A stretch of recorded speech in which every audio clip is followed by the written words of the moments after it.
Welcome to the Popcorn Wine Down with Tammy and Eddie. Grab your popcorn, pour yourself a glass of wine, and come hang out with us as we discuss the latest in movies, TV, and music.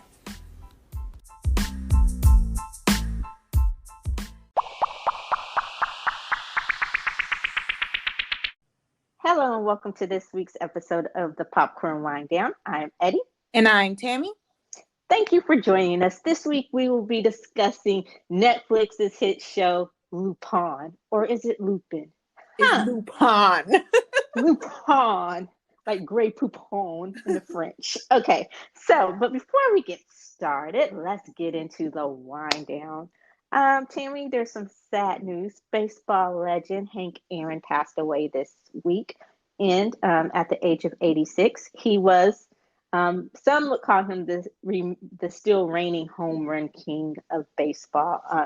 He broke Babe Ruth's home run record, and then during the age of the steroids, his home run record was broken with the asterisk. So rest in peace to Hall of Famer Hank Aaron, and also Larry King passed away as well this weekend. So may those two legends rest in power and peace. And also, this was a big week. We finally got rid of the main Go Menace, and we inaugurated 46, President Joe Biden and VP Kamala Harris. Whoop, whoop. So, it was a good thing. And that pretty much has taken up. It's kind of weird having an almost return to political normalcy with functioning adults in the house. So we'll see how that goes. But Vogue also reissued their February cover with Vice President Harris on the cover, or their February issue with Vice President on the cover, Harris on the cover. They went with the original cover that they had agreed on in the first place. So there was some controversy about the cover that they had issued for wide release. And as it turns out, it looks like VP Harris is also a part of the Army. I knew I liked her. I wouldn't go so far as to say she's part of Army, but she definitely likes Boy With Love, though. And BTS, she followed them. I could like a song doesn't mean I'm going to follow you. So, we'll see. Maybe one day someone will interview her and actually ask her one of those important things, about policy. Where does she stand on BTS? Is she part of the Army? But and speaking of BTS, I guess if you have been living under a rock, you haven't noticed. With the Beatles, it was the British invasion. Would we call this the Korean invasion? Or, yes. So yes, the they're definitely Korean taking over. Yeah, and it's not just BTS, and it's not just K-pop. It's Korean culture, or Korean pop culture, from movies to dramas, TV. Naver, is that how you pronounce it? Naver. They brought Wattpad this week, and Wattpad, if you don't know, is like a writing platform. So that was a pretty big deal. But so and ITZY, they released their English EP. So just in general, K-pop, or can we say K-pop? When you think of K-pop, you just think of the music, don't you? Well, I would say I go back to when we had that episode and I said that it is a lifestyle, it is a full culture. I would say Korean culture in general, because K-pop is a huge part of Korean culture. Even if some don't want to acknowledge that, it is a huge part of Korean culture, because that's how they promote Korean culture in a way. Yeah. So I look forward to seeing how it melds, but the global revolution, and then I don't know. We'll see. We'll see what happens. If this is do you think it's here to stay, or do you think it's just kind of like one of those flash in the plans? Is this K-pop's 15 minutes? I don't know. I think that as long as BTS is the biggest band in the world, I think that people are going to be more interested in K-pop, or wanting to know what is this huge thing that all of these teenagers are just in love with. Funny story. So one of my best friends, her goddaughter is a huge fan of BTS. And it confuses her mom. And so my best friend comes to me, she's just like, okay, so I know you are a huge fan of them. So like, she's like, what are they? Like, she was like, why do you like them? Like, let's talk about this, because the mom is having a problem on really connecting to her teenage daughter. She's 16, because she's such a huge fan of BTS, and the mom just doesn't understand, because she's just like, but we're Black. Like, that was her response, and I'm just like, and they're Korean. What's the difference? like what are you trying to say? So definitely, I think the message that BTS is promoting, and the fact that I do see a lot of K-pop groups are starting to really see that message that BTS started promoting is like, they're pushing that even more on loving yourself, being okay with who you are, as well as just being strong and confident. Like, we're seeing that message pushed even more in K-pop. So I definitely don't think it's a fad. I think that it's going to grow in popularity as long as BTS continues. So they have a lot of pressure on their shoulders, because if they were to ever just stop, I think that K-pop would definitely go down in popularity as well. Yeah, on the episode of Run, I don't know if you watched it with the chef. He was saying that pretty much too, that he didn't realize just how much pressure was put on them to just be who they are and promote Korean culture and all of that stuff. So when he said that kind of brought me through. Yeah, and there was a thing trending on Twitter this past week called Blackout BTS, and it wasn't what we thought. It wasn't like the turning off the lights or the wands, the magic sticks. I know that's the wrong name, but that's what came to mind. It wasn't about that. It was just basically about Black fans showing their love of BTS. And it was trending for a while. So I was like, oh, okay. So, Black people are into BTS too, and older people. And I love watching the videos about the older army versus the younger army and how they just all come together. There was a cute one about an 80-something-year-old white man who's a fan of BTS. And I'm like, wow. So they do seem to be universal. And, and again, BTS is kind of like the gateway drug if you allow them to be. I know some people will stop at BTS. We weren't those people who stopped at BTS. And continue to go down a rabbit hole, and it could introduce you to a lot of great music, a lot of other music that you didn't realize. Like I said, I love the R&B and hip hop scene in Korea, but also introduced us to our other favorite, probably group number 2 on that list would be GOT7, who recently officially broke up, well, unofficially. I don't know. They left JYP. Let's just put it that way. They didn't break up. They just left their entertainment company. They left their entertainment company, and they're all pursuing individual solo careers right now. But last night, it was the AMPAM Awards or the AMPAM Awards. They made their first official appearance as a group since they left JYP. So that was great, and they looked amazing. I don't know if they performed. I still haven't seen any performances, so I'm still I'm hoping they did do at least one performance. But if not, it was just nice to see them all still together and things of that nature. So. And I'm sure we will have much, much more on this continuing Korean invasion as we grow with the show and our love of K-pop culture. Aha! You see what I did there? Huh? Yes, I did. Our love of K-pop culture continues to grow as well. So speaking of growing, Bridgerton has gotten a second season. I don't think, and I'm amazed that, Netflix, what this shows me is that Netflix can actually make snap decisions about shows. So I'm going to need them to do something about the Woo Assassins. Okay, no. Let's have a real conversation and say the reason why they made a snap decision is because it's the number 2 show in Netflix history that grew an audience so huge in the short amount of time. Woo Assassin did not grow an audience in the short amount of time that it was out. Hey. Apples and oranges, okay? Oh, so you can't bring up Woo Assassins if it's apples and oranges. You gotta accept the fact that Bridgerton. Oh, and Lupin is gonna get a second season because they say it's the biggest show that we're gonna review it a little bit later. But Woo Assassins, I feel like you and my sister may need to give up on that. Look, until I get an official yay or nay, I'm still caping for the Wu Assassins, okay? All right, all Like, right. I need to get on my strongly worded written letter to Netflix about Wu Assassins. Just put me out of my misery. Yes or no, homie. That's all I need to know, okay? And then I can move on from my heartbreak. But yes, congratulations to Bridgerton, which is awesome. And it is also coming up in a future episode. We definitely would be remiss if we did not cover Bridgerton, which we will, Definitely. and we will save our opinions for that particular show.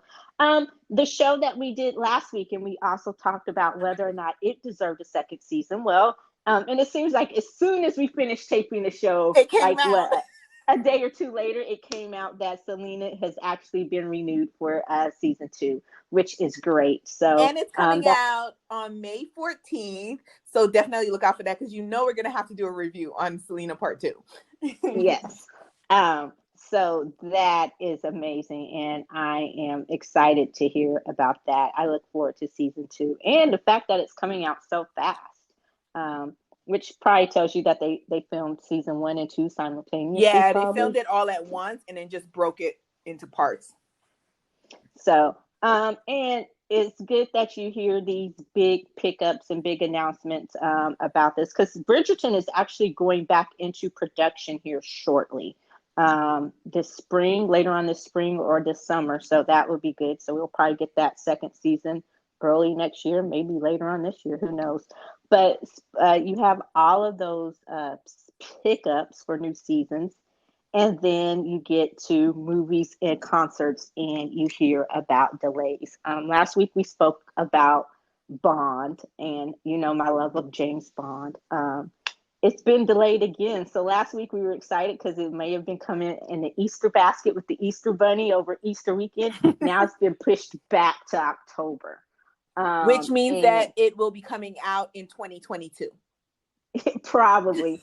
And because a lot of movies have now been pushed back to October. So, and at this point, I understand it. As much as I love the movie theaters and I'm all about saving the movie theaters, I think you should just do the hybrid release thing at this point. But I also, and that's the part of me that really just wants to see all the movies that were pushed back from last year. But I also understand that if you do the hybrid, then by the time 2022 gets here, there will be nothing to release, because the production schedule for the last year and a half has been so sporadic, and a lot of movies have not been able to go into production, and those that have had to shut down. And it's expensive to start a movie, then shut it down, then bring it back up. That may cost more in the long run than just going straight through. So I understand the double-edged sword. It's just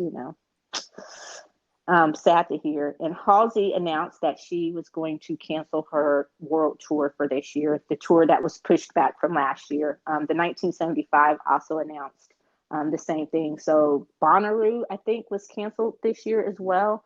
So a lot of concerts and shows that were pushed back or delayed from last year to this year, they're also being canceled. So it looks like we were right when we said life probably would not fully return to normal until 2022.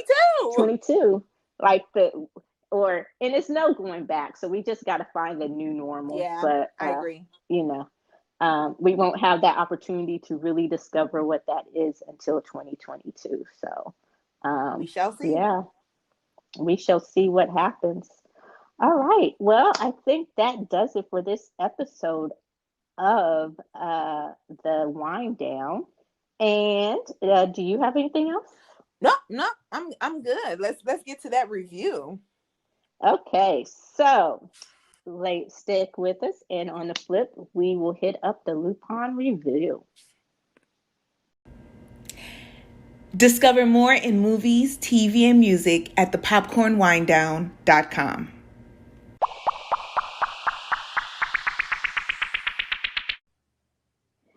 Thank you for joining us on this episode of the Popcorn Wind Down. We're talking about Lupin. Although I'm still going to say Lupin because it sounds weird to me saying Lupin because I'm not French. You got to say it the way that it's supposed to be said. Lupin. But I feel so American. You know, like how Americans talk, how we try to say things with the accent and we still come across like And how that is you the don't reason like. why they can't stand us around the world. I know. Oh, wait a minute. No, no, no. You won't let me say Bangtan, but you'll let me say Lupin. That's because you say Bangtang Soladan wrong. Like you say it like you're trying to do it with the accent, and I just want you to just say Lupin. Like you can say it with an American accent. You be trying to say BTS actual name. Bangtan Soladan. Oh my god, Hey, no. I'm learning Korean, okay? It's slow but steady. Maybe I can master my Spanish, which is worse than my Korean, and I've actually taken Spanish, but you know.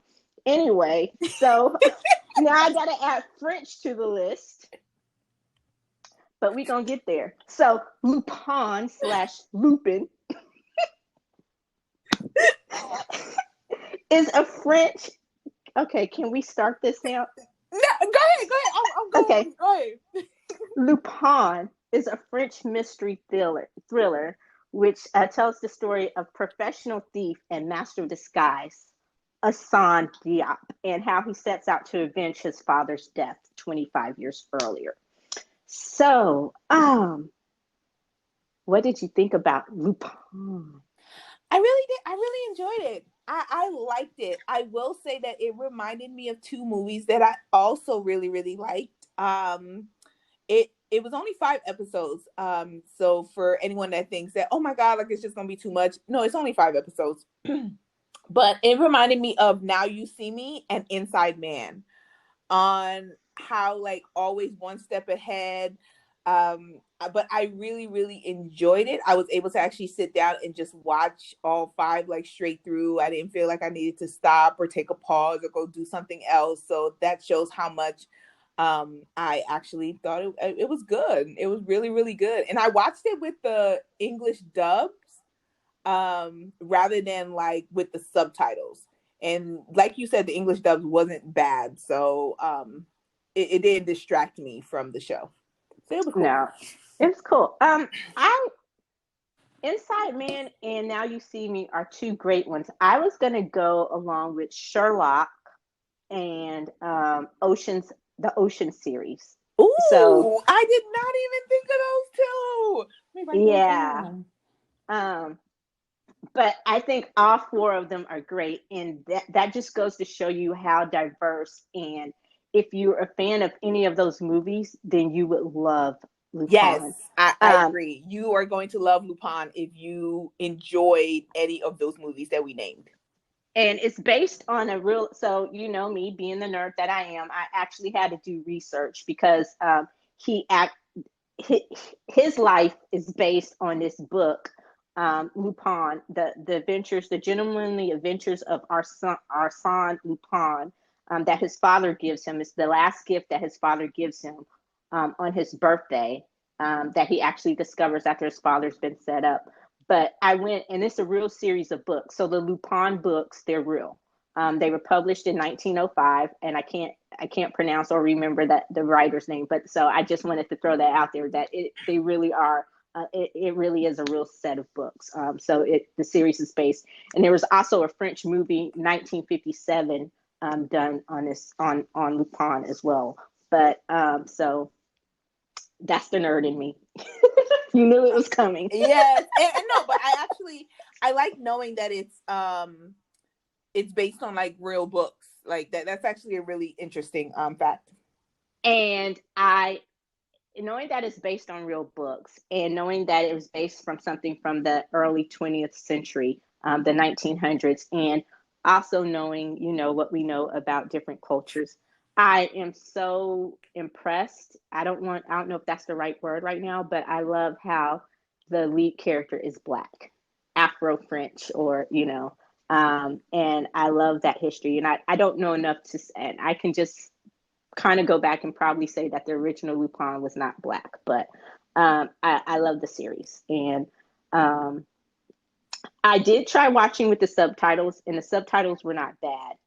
But I was, me, I had I had a lot of other things going on that's like, okay, I cannot sit here and I can't watch it with the subtitles. I have other stuff I've got to do. So I turned on the dubs. And the dubs weren't horrible because I made up my mind when I decided not to do.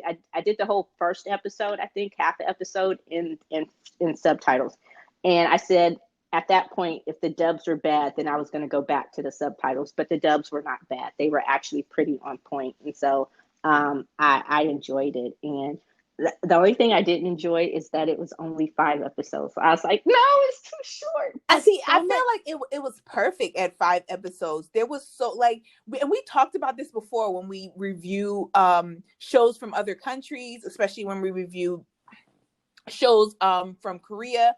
That I feel like when there's shows from other countries, what it takes us like 3-4 seasons to get through, they are able to do in less episodes than a whole season of our television. And they do it so well. So in the 5 episodes, like every episode focused on a different part of his plan. And I love that. Like I think that the more they extended it, the more they would have to have pushed the story or stretched the story. I thought that the 5, even though, I can't wait for season 2, but I thought the 5 episodes were fantastic in how the story came together in every single one of those episodes. Like every episode was with purpose. I feel a lot of times in American TV, every episode is not with purpose. Like we be skipping episodes. We be like, I don't really need to watch that one. And then we just go like 2-3 episodes ahead. Like I do it all the time nowadays with like some of my shows where to be like, yo, did you watch last week? Nah, I'm good. I'm just going to start with this week and see how it goes. Cause you don't really miss anything. So I did think that the 5 episodes really kept me interested and let me know that it wasn't going to just be like certain things thrown in just for time. Like everything served the purpose. So you have to pay attention to the show. Yeah, I don't get me wrong. I didn't feel like anything was missing from the 5 episodes. I just thought it was too short in the sense that I did not want it to end. Yeah.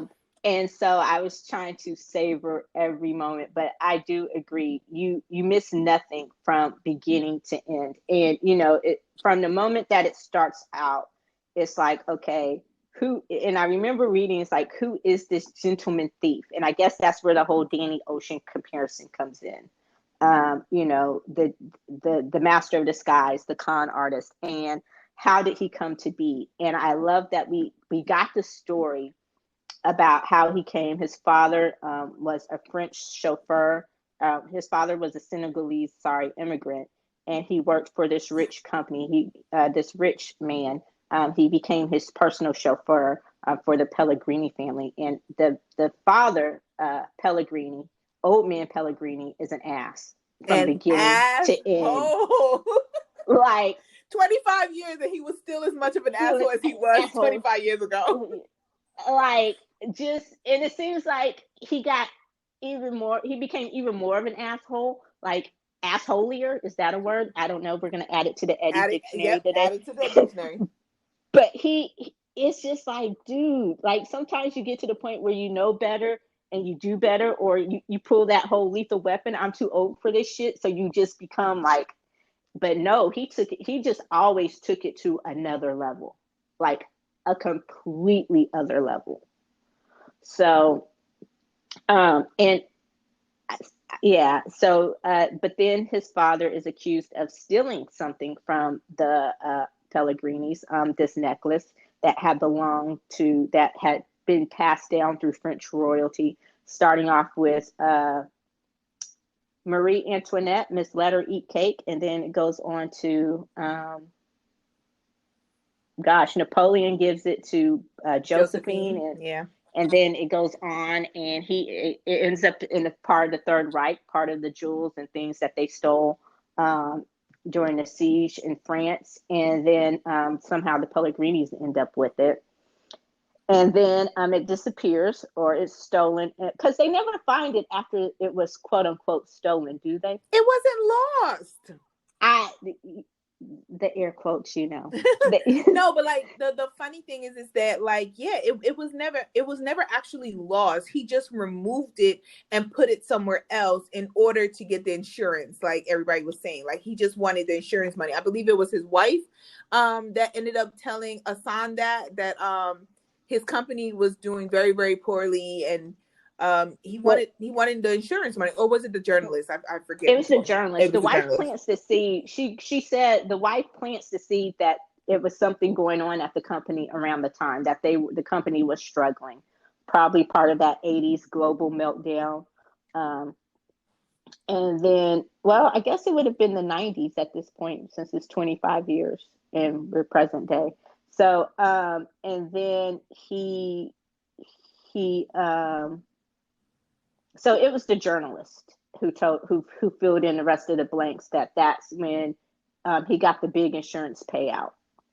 Yeah, but I the one thing I like is that it's kind of showing what I feel like slowly people who are financially less fortunate than others, we're starting to see people with money does not make them good. No. Right, it doesn't make them good people. And I would have to say in the last 4 years that a lot of people's eyes have opened up to the fact that just because you happen to be rich and you give to charity doesn't mean that you're a good person. And so what Especially when you steal from that charity, but never yeah, mind, that's a whole yeah. nother story. But what I wanted to say with that is that he fully sets up Assange's father for this, and slowly blackmails everybody to get behind this idea that this man, his driver, his chauffeur, robbed him of a necklace that they never found. They never found this necklace to prove that he really stole it. But it's just crazy how like the rich took advantage of the poor, and or people on different levels of the poor, and then you had some people who were poor who start to take advantage of each other. Like it's crazy. I mean, that's more of a deep thought on Lupin. But that's what came to my mind with the commissioner who was a police officer, and all of a sudden like he falls into the trap, and then his excuse is what? I did it for my kids because I'll do anything for my kids. What? But did he have kids back then? Like, or was this Well, this his second wife?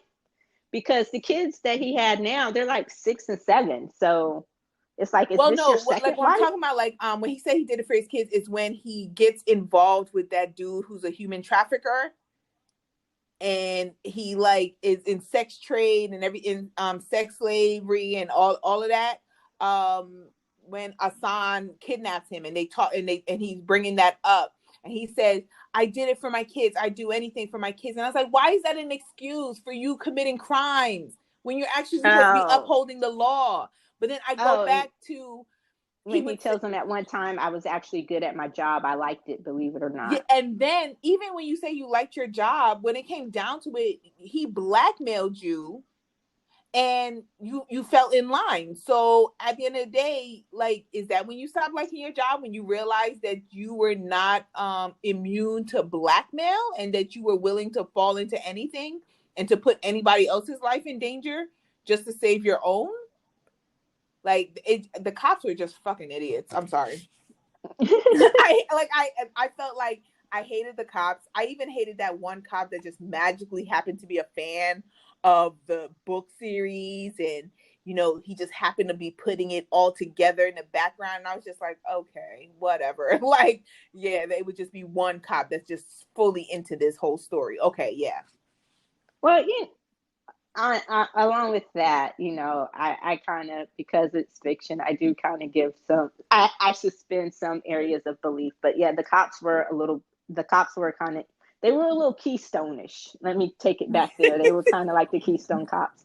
And the one cop who does put it together, I just kind of think of, he's the flip side. Like he, as much as Assane is a fan, he's also a super fan, kind of like having two Harry Potter fans on the opposite sides, just who are just as into it as each other. So I think because Lupin was his hero, he kind of picked up on the signs a little bit. But yeah, the way he just kind of magically was able to start putting it together from 1, 2, 3, or from the jump, with some asinine clue, that was a little bit much. But Yeah. so they probably, I mean, if he would have had a little bit more to work with, like if the clues had started coming together slowly but surely, ringing bells, and not just right off the bat, that probably would have been a little bit more believable. But just him recognizing this random thing from this first instant, that was a little that was like, a little bit too much to believe. that was too much, yeah. But as the case, if he would have started seeing the similarities as the case started building, then that would have been a little bit better as far as his love of Lupin, and all that goes.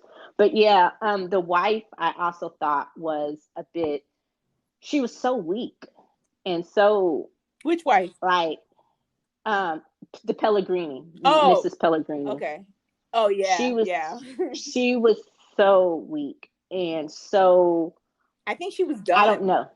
Yeah, I think she was just done. She recognized who her husband was, and she just from gave the up. begin, even from the beginning, it was just like, once she realized that, oh, this black man who was trying to help me in the rain, he really is legit and he's not trying to rob me. She did open her home to him and his son, and kind of, as much as they could be considered quote unquote family.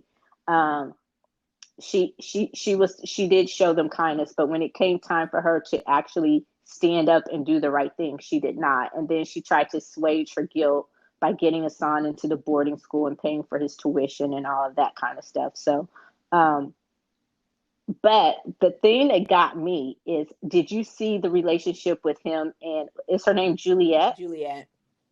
Did you see that coming? Yes, but at the same time, like, I feel that with the two women in his lives, like, I did see it coming with him and Juliet. Like, when it was a little suspicious the first episode, when he kept moving around and he didn't want, so she wouldn't see him. Yeah, so she wouldn't see him, and I was just like, were y'all in a relationship or something? like what is going on? So I did suspect, but what I did notice towards the end is that he loves Claire, who is his wife, I guess, estranged wife. I don't know if they've been, well, I guess they have gotten divorced, seeing as how he was giving her alimony. But his estranged wife, like, I feel like he loves Claire, but he's infatuated with Juliet. Yes. There was an infatuation with Juliet that had just continued for the 25 years that they've known each other, Yeah. I think Juliet plays into, Claire gets him. Claire understands him. Claire accepts him for who he is. Yes. And she may call him out. She calls him out all the time as well. But she also knows who he is. Who he is. Like, she's truly his best friend. Mm-hmm. Aside from Benjamin. What was his name? Benjamin, yeah. Yes. But I think Juliet plays into the Lupin part of his personality, into that danger, into the jack of all trades of it. Does that make sense? Like, she fits, like, Claire is Assane and Juliet would be Lupin. No, I definitely get what you're saying, and I can actually agree with that. Like, I think that Claire fits his everyday life, and Juliet fits the fantasy that he has in his head based on the fact that he's always reading that book constantly. So yeah, I can definitely see that. But so after I kind of figured that just from after the kiss they shared, his first kiss when he was 13, 14, whatever, you get the idea that Juliet is a little bit older than he is. But I kind of figured from when they met in the park that there had been something more. I just didn't figure it ended the way I thought she would have been the one to end it. I didn't realize he was the one to end it. Yeah, like, he walked away from her. Yeah. And so it was just like, oh, okay. And I love their son. Their son's a typical teenager. Yeah. Yeah. He's a typical teenager, but he was so he was so cute. And I think I love how he keeps trying, and Benjamin forces him to be there. And it would be interesting. It's like, I love when he explained to Claire that he has to finish this thing so he can be the person that he knows he's meant to be. And it just kind of goes to show that how he never dealt with what happened with his with dad. his father. Yeah. And he kind of lost himself in the Lupin series in creating that role for himself. And it's like, okay, if he'd known the truth, like in a way you kind of see him following into his father's footsteps, but doing something his father never did, and that's not getting caught. You know, because all these years he believed his father to be a burglar, to be a thief. And Yeah, so with that it was, confession that he did. yeah. And so it's just like, okay, so, and so he never understood why, like maybe that's what his dad was telling him when he left him the books is, this is who I am, or, you know, because it is about the gentleman thief and the master of the sky. So maybe, I don't know, but that was my deep thought. It's just, you know, he thought he was following his father's footsteps, and now he's trying to use that to bring down the people who so obviously framed his father. One of the other relationships that I loved is I loved the relationship with him and the journalist. I love that how they just kind of became friends and actually family. Like, and I liked her. She was a ball busting old woman, but I loved her. She got excited, And like seeing her going back to her old life of being a journalist and actually, you know, pushing the agenda forward and everything like that. Like definitely. He woke her back up. You know, she had been asleep because she had basically been punished for being a really good journalist and actually following through on her story. And he woke her back up and was just like, you know, let's do this. Like, let's get him. And then it was kind of sad when he went on that show and then they messed with the video, setting him up for failure on the TV show. He's like, how much did he pay you? And then they thought they would catch him and he escaped. And I'm just like, thank goodness that he escaped. Like, but yeah, like once again. yeah. Well, you know, and that's the thing. They were like, Pellegrini owned the media. He owned most of the media in France, and so it was like, oh, okay. And but I loved what she said when he was like, well, why did you decide to help me? She's like, no one had talked to me, and you're the first person who's like seen me or talked to me, the first real conversation that I've had, you know. And I love when she called him out, like when she said, okay, so what's your name? And he kept trying to give her his aliases, and she's like, you have 3 minutes.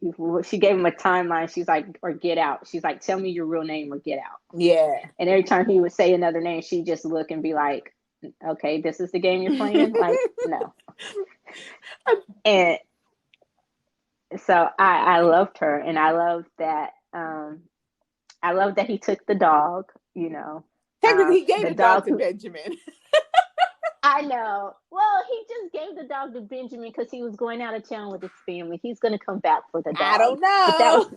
But when he gave the dog to Benjamin, he said, just don't say you know who, Pellegrini. And the dog barked. Like his name was like Baltimore. Every time that dog heard Pellegrini, he was just barking. That was too funny. Oh my God. I did love that. But okay, so I have a theory. And I feel like the person that's going to ultimately end up bringing down Pellegrini is his daughter.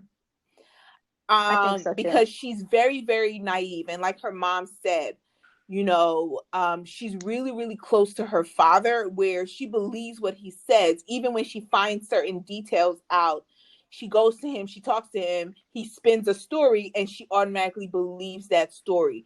But you start to see her mind is spinning as she's learning little itty bitty details. She hasn't learned enough to really like figure even something out, that something's off.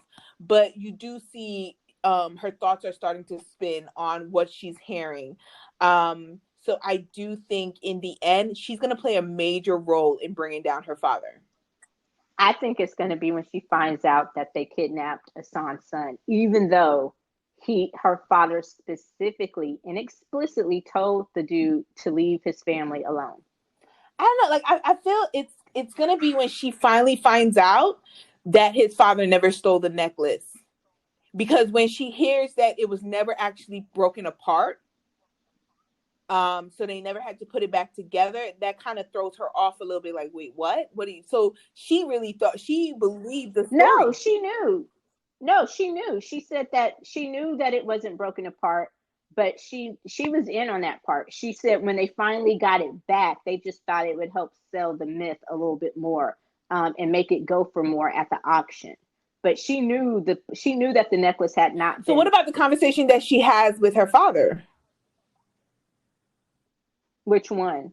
where they talk about that, about the fact that it wasn't lost?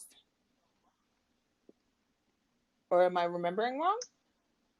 I think you're remembering wrong because she thinks the necklace was lost. She really does believe the necklace had been stolen. But because when she's in the park talking to Assane, he tells her the necklace wasn't broken apart, and she said she knows, and that was something that they made up to drive up the value and the mystique of getting it back and where it's been.